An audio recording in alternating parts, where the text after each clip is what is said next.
Kumusta mga kaibigan, maligayang pagdating sa aking channel. Si Tuba Büyüküstün at Engin Akyürekten ay muling dumating. Ang matagumpay na manlalaro na si Tuba Büyüküstün ay nais ng Beret para sa mga kabataan na naaresto para sa mga kaganapan sa Turkey. Ang artista na si Tuba Büyüküstün ay nasa agenda sa social media. Ang bansa ay nasa bahay. Ang tao ay nasa kapayapaan sa kanyang bansa. Kaya dapat ito, siya lang. Ang yakap ay ang nagpapakain. Ang bansa ay nakatayo sa pantay na antas sa lahat. Mayroon ding mga anak ng bansa, mga kabataan. Ang mga matatanda ng bukas ay ang mga lalago pa upang pakainin ang bansa. Dahil ang layunin ay palaging maging mas mahusay kaysa kahapon bukas. Ano man ang nararamdaman nila, kung ano ang inirerekomenda nila ay ang hinaharap.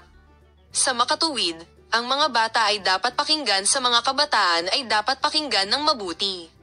Dahil tumingin sila ng isang mas malinis na puso kaysa sa amin. Ang memorya ay hindi pa marumi. Kung ang mga kabataan ng isang bansa ay desperado, kung sila ay walang pag-asa, kung hindi sila makahanap ng isang maliwanag na paglabas, kung hindi sila makahanap ng isang maliwanag na paglabas, kung hindi sila naririnig, narito tayo at makinig sa atin. Kung sila ay pinatahimik kapag sinabi nila, kung sila ay naaresto, paano magiging pugad ang bansa?